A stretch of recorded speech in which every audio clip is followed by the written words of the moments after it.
AFC South. I am your host, Mike Patton. And on this episode, we're going to do a lot of talk about the Tennessee Titans. And I brought someone on this episode that is very, very fluent in the NFL. Of course, that would be Ben Arthur from Fox Sports. What's going on, man? What's good, bro? Thanks for having me. Excited to be here and just talk some ball with you. Yes, sir. Yes, sir. Greatly appreciate you coming on. Of course, Ben, I've known Ben for a good while. Of course, when he first got here to Nashville, did a lot of work in regards to the Titans, and I'm glad to see and proud of Ben to see the growth.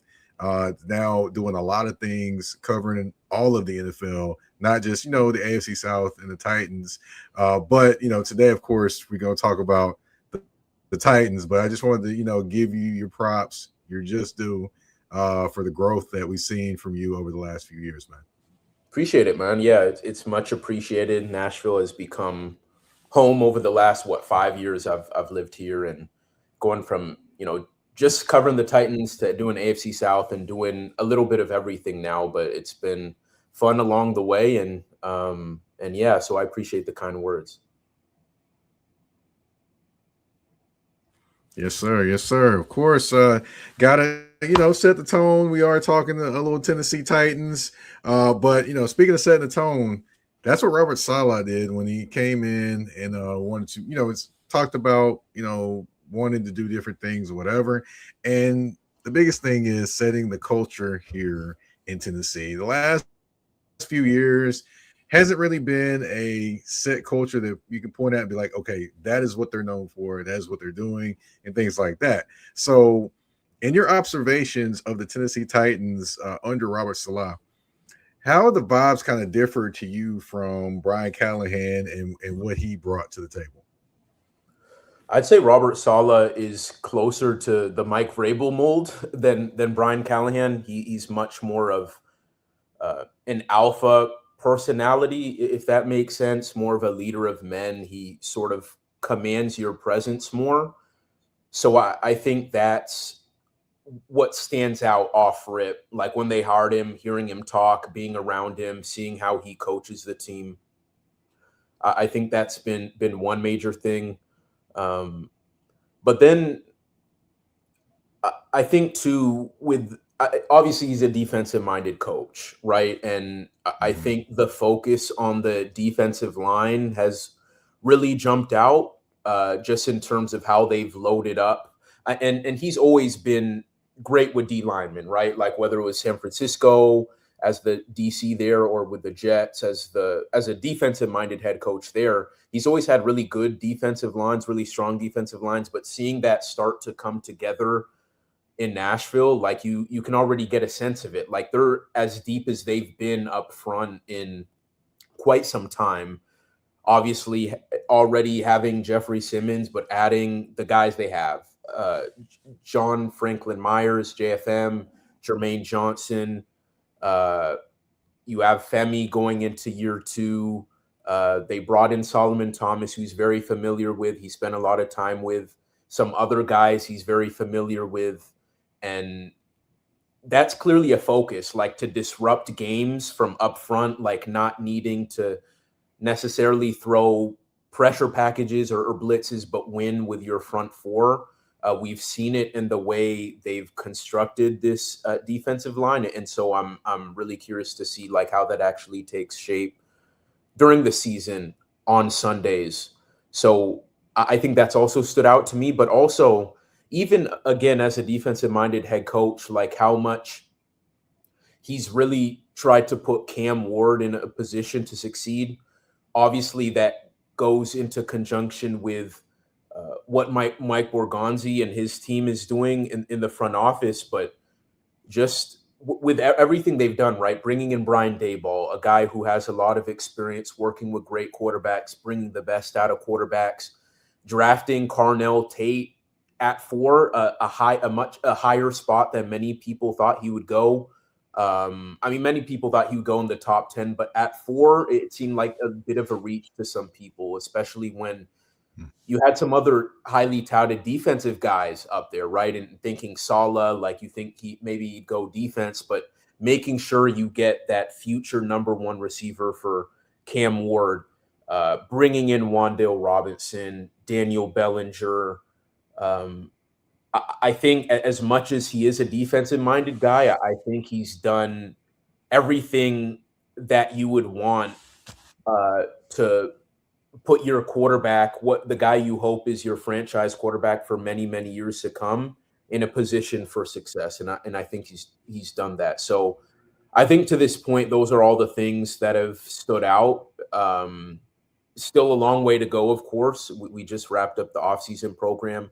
We don't really know what it's going to look like. We haven't even had pads on, which won't happen till August. But I'd say as of now, those are some of the things that have jumped out. Gotcha. Now, one thing that's also jumped out to me is the coaching staff. It seems like they're having fun, and all the players are in tune with them. I mean, I saw one drill where they're doing the drill with Calvin Ridley. I'm sorry, and basically, having great concentration drill in terms of dropping the ball over your head and having to react with your hands pretty quickly. And then Cam Ward jumped in and was doing the drill with Brian Daboll. So, what can you say just about the fun that the coaches seem to be having working with these players, along with in conjunction with getting the work actually done on the field? Yeah, I'd say this coaching staff, it has a lot of energy. All of them are very much players, coaches, and I know that word kind of gets thrown around a lot, but you just see it in the way they engage with the players and how the players respond to them. And I think beyond what that looks like from an optics standpoint, I think that's going to show up in scheme too, like in putting guys in position to be successful. Like I've already heard specifically like with Cam Ward, how I think it was Alec Ayamaner who was saying how and Peter Skoronski to a degree too. They essentially said that the offense is being catered to Cam and how Cam sees football, and how Cam wants to play.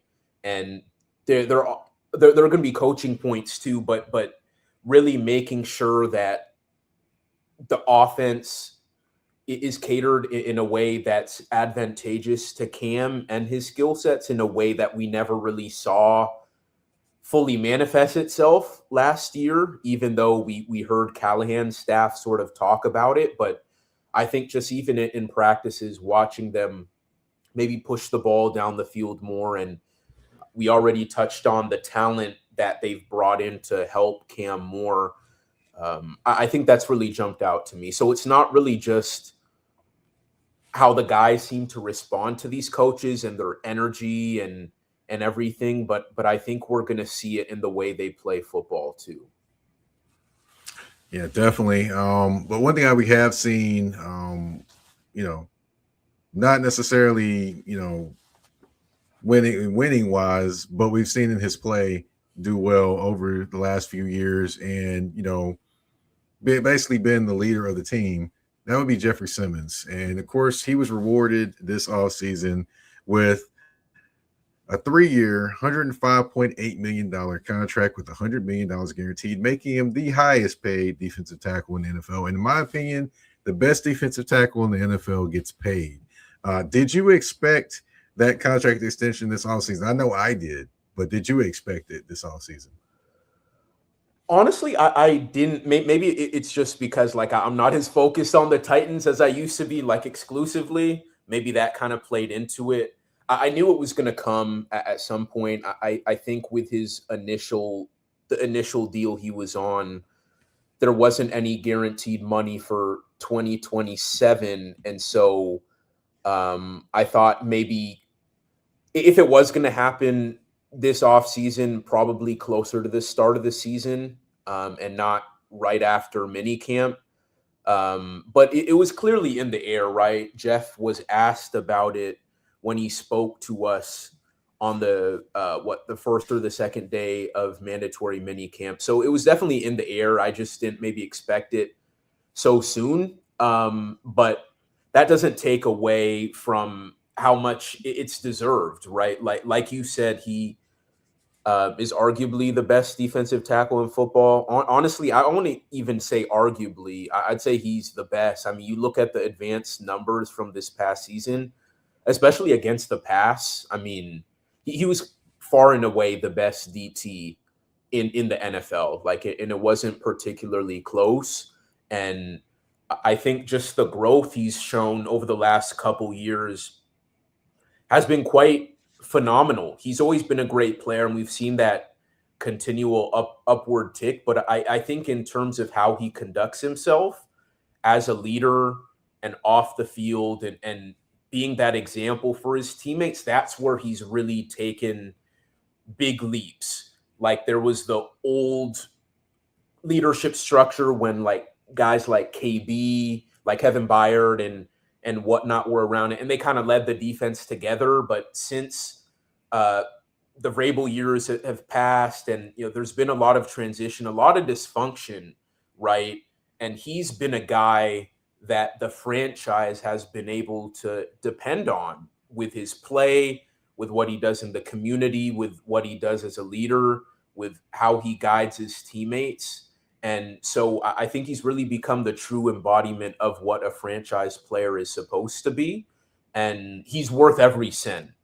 He's worth every cent. That the new deal will makes him the highest paid DT in league history. And it's like I said, it's well deserved. I mean, it's his growth again has been quite remarkable. And I just want to see the Titans have more success for his sake, right? While he is playing at such a high level, you want to see the Titans turn it around while he's still playing like this. So I think that's what I'm looking for. But yeah, Jeffery Simmons is one of one in terms of players in the NFL. For sure he is. Definitely. So, you mentioned talking to him at camp and, the contract extension potentially being in the air during the first, second day of minicamp. But how has his presence kind of been felt at the Titans facility in the camp this offseason, based on your observations? It's kind of hard to tell outside of minicamp because we didn't see him on the field in OTAs, at least not the OTAs I was there. But from talking to the coaches, it seemed like he still seemed to have like an active presence in terms of being a voice for guys, and he understands that he's a leader of the team, of course, and so his presence was maybe felt in that way, even if he wasn't on the field. And even at minicamp, with him there, he was doing his own thing. Like, the Robert Saleh has been really diligent about like having a ramp up period for guys, and so he wasn't just going to throw Jeff out there in team drills, like one in 11-on-11 drills, without him having practice with the rest of the guys for the spring. So he kind of did his own thing. But I know he's been or at least he was in the ears of some of the younger defensive players, like first round pick Keldrick Falk mentioned how he was able to pick Jeff's brain a bit about, I guess, some of his moves or what to look for, and giving him some pointers here and there. And I think that's all important. That, again, that all goes into the leadership component I was talking about.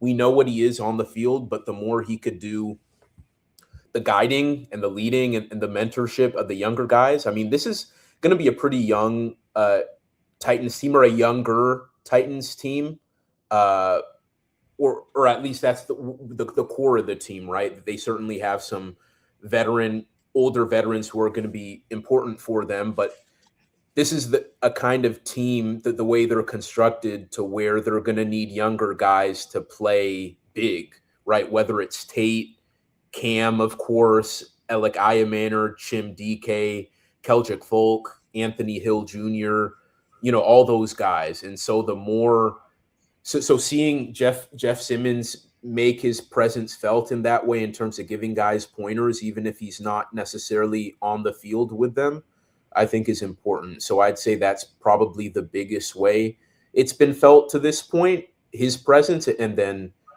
that'll pick up in training camp, of course, and with pads and everything, when the intensity ramps up and when they do joint practices, they're going to have joint practices with 3 different teams. And so I think we'll really see what Jeff is all about by that point. So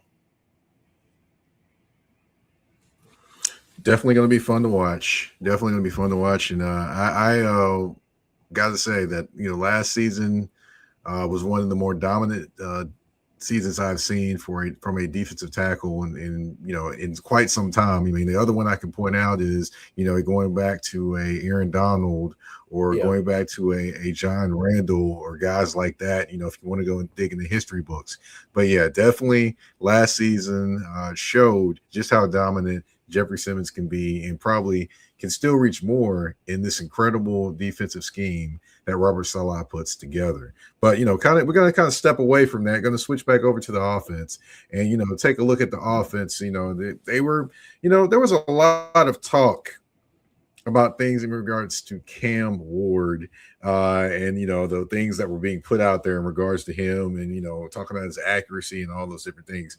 But to you personally, how has he looked this offseason since he has been out there? He looks like, to me, like he's been having fun, enjoying getting to know his teammates and enjoying his coaches. But you've been there. How did he look to you? his play was definitely more on the uneven side, some inconsistency. It got better though as it went on. Like I know some people were like kind of freaking out as you alluded to, but we have to remember that there's a lot of change going on with the Titans, right? He's learning a new scheme. He's getting used to a new coordinator. He has new receivers. He has to work on the timing with his receivers. He's also seeing Robert Saleh's defense for the first time. There are a lot of factors at play. So I wouldn't read too much into what happened in the springtime with shorts and t-shirts and guys getting used to each other. But I will say that he did look better over time. The accuracy improved throughout the course of the spring, the offseason practices. We did see some special throws too. He had some of those sidearm throws. I saw some nice tight window throws. Had some nice moments with whether it be Tate or Wan'Dale Robinson or even Xavier Restrepo that kind of jumped out to me. So yeah, I think that would probably be the best way to put it. I think again, like the scheme change, new players, new coaches around him is the biggest thing.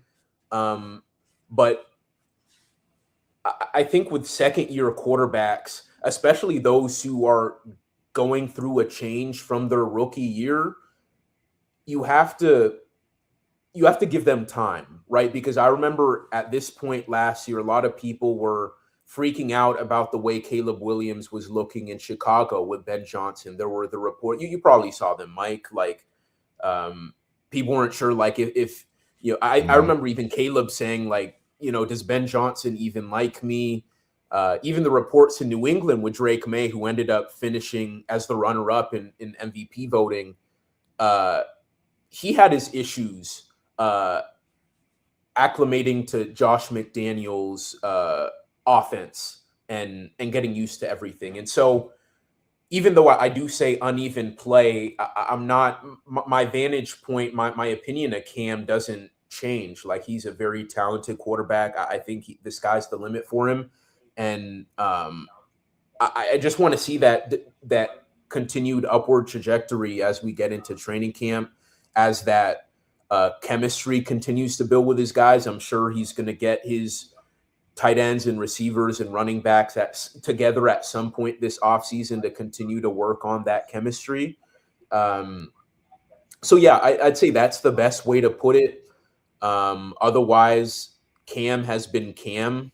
you can tell he's still as driven, like his whole mindset, being laser focused, wanting to be, the best player in the world. Like he very much thinks like that, and he's never satisfied. And um, we've seen how his body has changed. Like he looks slimmer than he was at the end of last season. He told us he lost about 10 pounds or so, and you could definitely see that he looks lighter. And so, yeah, I'd say that's the best way to put it. Yeah, there were some inaccuracies, some bad days at camp, at OTAs and mini camp, but uh, the progress was apparent throughout the spring, and I think over time we saw the chemistry grow, and I expect that to continue to as we get closer to training camp.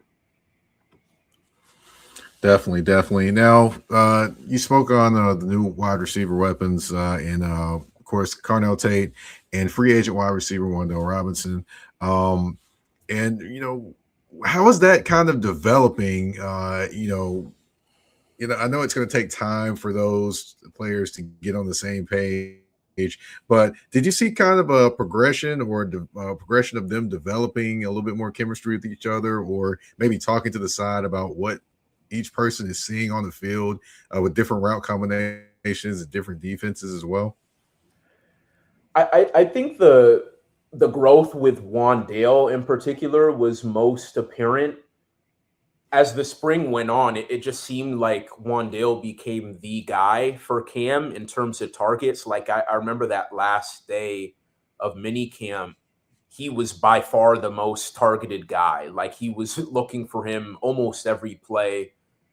And so I think we're going to see that this season. I mean, Wandale was a guy who knows Brian Dable's offense. Obviously, he's going to be someone who's going to be a safety valve for Cam over the middle of the defense as a slot receiver. He caught over 100 passes last year and was a 1,000-yard receiver. And even though it's early, I think we did see that growth in terms of their rapport and their chemistry. I did see growth with Carnell as well, but I would definitely say Carnell started really, really hot, like with some, one-handed catches and like the oohs and the ahs, and you could really see that talent, that he's really a different kind of talent, and he could be like the guy long term. But throughout the offseason, the later practices into minicamp, you didn't maybe see the wow moments that we saw at the very beginning. He still was involved in the offense and still caught a number of passes to like move the chains or get a conversion, short gain, chunk yards over the middle. We saw stuff like that. But I think the clearest growth was with Wandale. And I think early in the season, we're going to see him really be the top guy for Cam. So, but yeah, back to Wandale though. Like I do think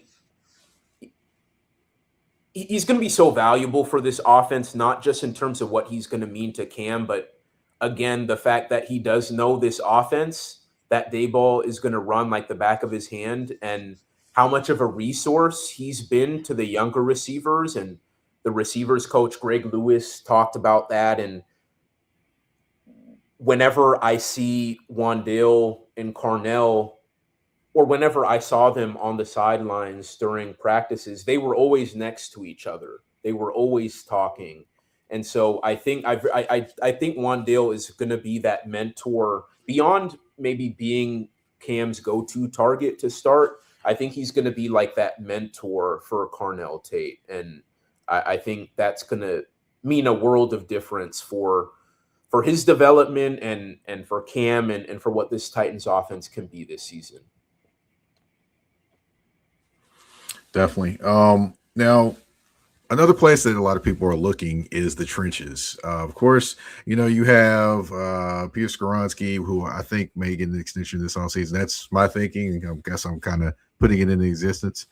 You have CJ. You have Latham, J.C. Latham, and then you also have Dan Moore Jr. But other than that, at the center and the right guard spot, you don't have a person be like, okay, cool, that's going to be the starter. Now you do have two guys at both spots. You have Fernando Carmona Jr., who of course drafted this season out of Arkansas, and you have Jackson Slater at the guard spot. And then at the center spot, you have a veteran center, Austin Slotman, who came over from the Giants. And you have rookie center, Pat Guggen. Now, I know, again, not a lot of physicality in the trenches right now because, it's T-shirts, things like that, or T-shirts and shorts to run around in. So, with that being said, are there any things that you're kind of noticing that maybe could kind of, I guess, hint at maybe who is I guess showing some strides of those positions? It's really hard to say right now, Mike. To be honest, like you said, with the shorts and t-shirts on, you won't really get a good assessment of those guys until pads come on in August. I do think Schlotman has is in the driver's seat to be the starting center, just being a veteran guy, right? You want it with your hopeful franchise quarterback being in a new offense. You want to have a dependable center, a veteran center, and it helps that he's been with Dayball. He knows how Dayball does things like the back of his hand. And so, kind of like Wandale at the receiver position, I think Schlotman in his own way is going to be that guy for the offensive line, at least for Cam, in terms of IDing fronts and helping him out pre-snap at the line of scrimmage. And so I would say as of now, he's probably in the lead. Again, the caveat with the fact that we haven't seen guys in pads yet. But I do like Pat Kukin a lot. Fernando Carmona and Jackson Slater. I do think they have a lot of versatility at the interior spots at center. Like they can play center and guard, and so I do think they'll be a factor, particularly Slater. I mean, he's just a guy who got a lot of reps in the offseason program, and so I expect him to play a role. I don't know if that's going to be as a starter or as a backup, but I think he's going to be a factor. And I'd also say don't forget about Volson, who they picked up in free agency. He didn't play last season, but he was a starter for the Bengals in 24. I expect him to be a really big factor in that competition too, possibly a starter as well. So I'd say that's probably the best assessment I can give on the offensive line at this point. Gotcha. Again, no pads, folks, so really not a lot to see there. But I gotta ask, there is always a player or players on the offensive side of the ball that show up that nobody's really talking about. Was there anyone on offense that really kind of caught your eye while you were out there that really nobody's talking about, perhaps? That no one's talking about? Honestly, Xavier Restrepo looked really good. Mm-hmm. He looked really good. And he's going to, once again, face an uphill battle to make the roster just because he's not really a special teams guy. But man, his growth as a receiver, like I really saw it in the offseason program, and he ended mini camp with the best catch that I saw all spring, like an Odell caliber catch. It was that good. And we obviously know what he did at Miami, him being one of Cam's friends and his Cam's favorite target at Miami. And so I'm really intrigued to see, if he can make the bottom of that wide receiver depth chart interesting. Special teams is going to be important for him. Like, can he do more for them in that phase of the game? That's going to be important for a guy who's not a starter, who's not going to get a lot of snaps per se offensively. But if he can give them some juice there, play with the kind of effort that Bones is looking for, uh, he could have a role on the team and make the initial 53. He had some special moments in the offseason program. So I would say of all the guys on offense, he's probably the one at this point who has stood out beyond the names everyone knows about. Okay. All right. All right. So we're gonna flip it over to the defensive side of the ball. And I know not super physical right now with the defensive side of the ball because you're in shorts and helmets and whatever. But anyway, of course, one issue with the Titans has been the edge pass rush. Of course, one guy the Titans traded for this offseason to help booster that is Jermaine Johnson. Now, of course, they sent T'Vondre Sweat, aka Meatloaf, to the Jets in order to make this happen. Of course, he is, another year removed, Jermaine Johnson, another year removed from an Achilles injury. Of course, he suffered that in 2024 against the Tennessee Titans, of course, week 2 here in Nashville. So, how has he looked so far and kind of moving around another year removed maybe from that Achilles injury? Yeah, Jermaine has looked great. Like he's looked good. I didn't see him at every offseason practice, but the ones he did, he was moving around well. As we've touched on a number of times, we'll find out who's for real when pads come on. But in terms of pure movement, in terms of, uh, you know, getting off the ball, chasing ball carriers, even getting his hands out and deflecting passes. I think he had a couple of those, whether it's to a pass to the flat, or I think maybe batting a pass at the line of scrimmage, or a sack. However, that can happen in these settings. I mean, you can tell like he's moving well, and the key thing is what you said. He's another year removed from the Achilles injury, and it usually takes until that second year for guys to really get back to form. And so he's going to be one of the X factors for the Titans this season. Like I think he's going to be a guy who can be really productive, especially because of that depth we talked about on the defensive line, like the attention that Jeff Simmons is going to get, that JFM is going to get. There are going to be guys who get attention or who are going to be the priority to make sure are accounted for over Jermaine Johnson. So he's going to have plenty of favorable matchups, I think, on the edge, or even if they move him inside on passing downs, whatever that looks like. So I think he's going to be really productive. But in terms of your question, yeah, he's moved around really well. And I'm looking forward to see what he looks like when pads come on.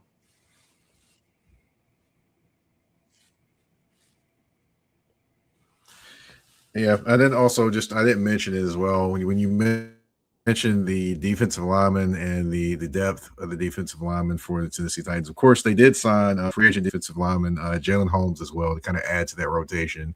So that means of course, again, another body in there, another physical player that can move around. He's not necessarily the most versatile, but he is one that can move around in that interior. I talked to a friend of mine. Candy Waller of Boy TV Sports, and she basically was definitely talking about him definitely being a depth piece for sure in the interior, but not necessarily a versatile player, but someone that can certainly a great depth piece. That's Candy Waller from Boy TV Sports that actually covers the Commanders, which is where he came from. But let's get back into it. Of course, another position that everyone's looking at is the cornerback position. The Titans invested heavily in that this offseason, bringing in Cordell Flott from the Giants, bringing in Alontae Taylor from the Saints, bringing in Josh Williams from the Chiefs. Now, keep in mind, all these guys are 6'1" and above, so that's a big cornerback room. But look at I just want to focus specifically on Alontae Taylor. Of course, he's the one that many look at as being the leader at that position. He was, of course, at the mini camp. How has he seemed to kind of settle in, and how do you feel he kind of is assuming maybe a leadership role amongst that cornerback room based off his demeanor out there at camp? Yeah, I'd say Alante has looked strong. He's had made some plays here and there, um, some PBUs here and there. He wasn't out there all the time. That was kind of a common theme for the secondary throughout the offseason practices and minicamp. We didn't really see a lot of the ones, like the guys who are going to be the starters getting a lot of the snaps. We didn't see them a lot. But what we did see was encouraging. Alante is right at the top of the list, and he's again he's going to sort similar to Jermaine Johnson. He's going to be one of those X factors for the Titans this season. New Orleans, when he was with New Orleans, they had him playing a lot at nickel, and he's going to be playing more outside with the Titans, and so.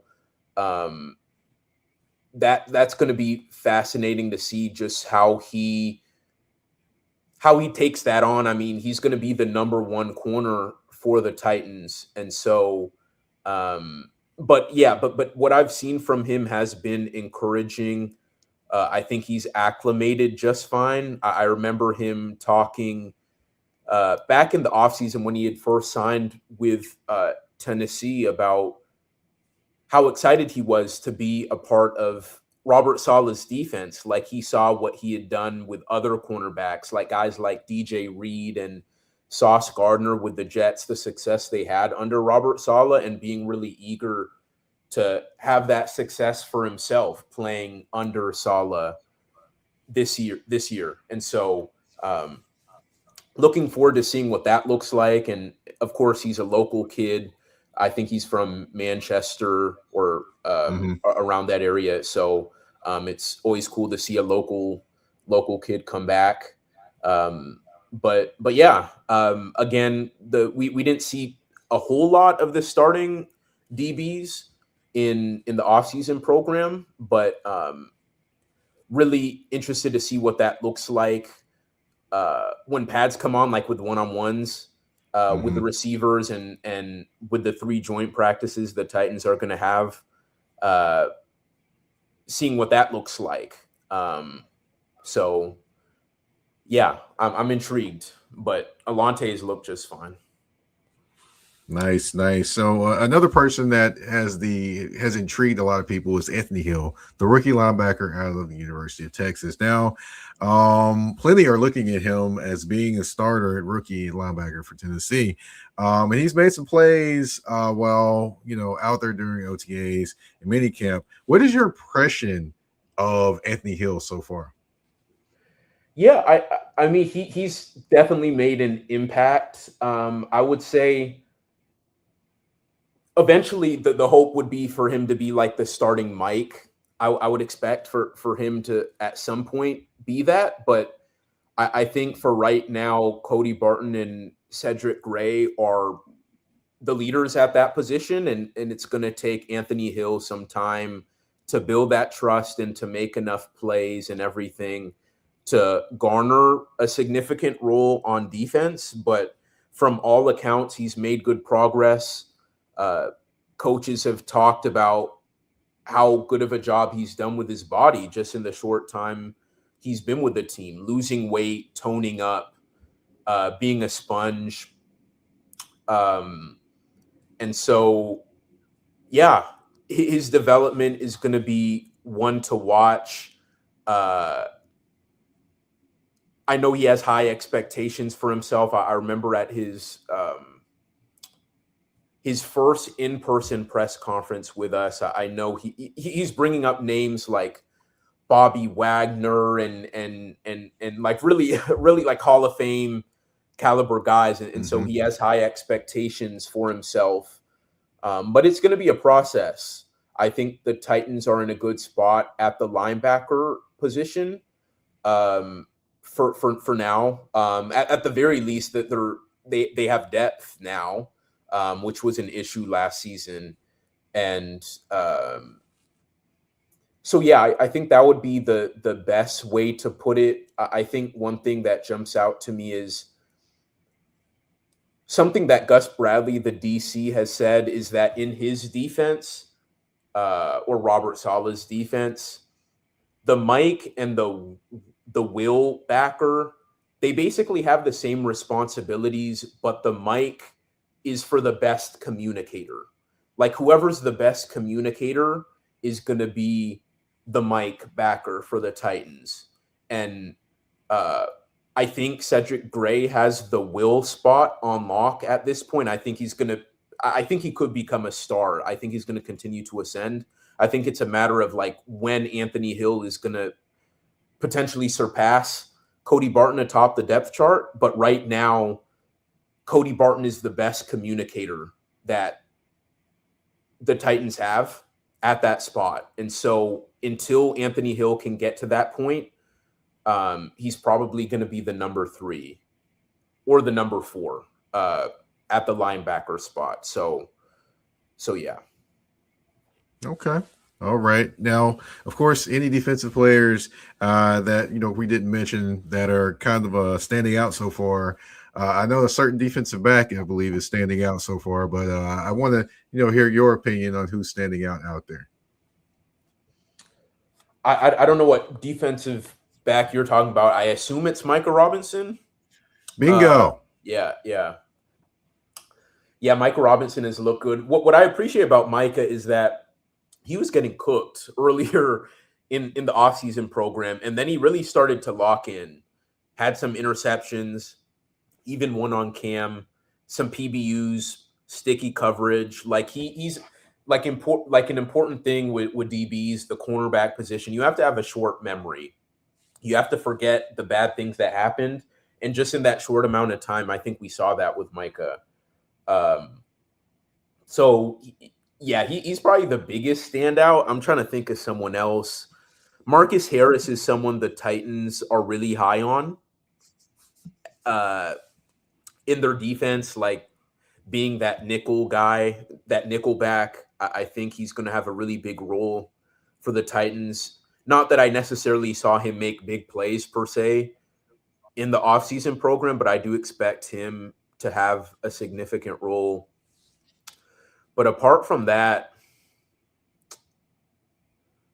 yeah, Micah Robinson is probably the guy that stood out the most. Like I said, a lot of the starters on the back end missed a lot of time in the offseason program. So we really didn't see a lot from guys. And then with pads, without there being pads, it's kind of hard to get a good gauge on the front 7 guys. And so I think of what I saw, Micah Robinson would the name that you were referring to, I'd say he probably had the best off season for whatever that means. That could mean nothing in training camp, but from what I saw, that's true.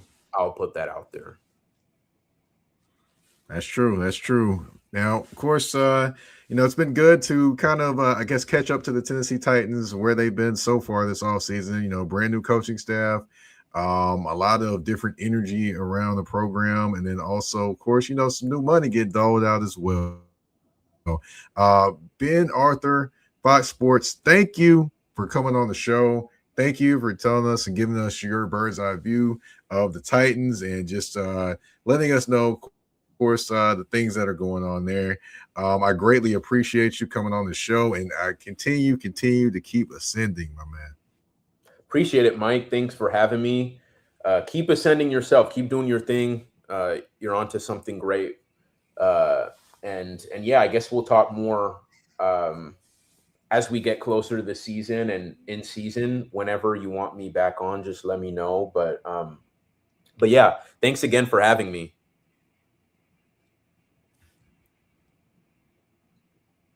Yes, sir. And Ben, where can they find you on social media, by the way? Yeah, they can find me at Ben Y Arthur. So Ben, letter Y, then Arthur, ARTHUR, on X and Instagram. And then all my content is on foxsports.com and the Fox Sports app. Just look up my name, Ben Arthur, on the personalities tab on the Fox Sports website or the Fox Sports app, and all the stories and stuff I've done for Fox will show up. But yeah, the easiest touch points are X and Instagram. So yeah.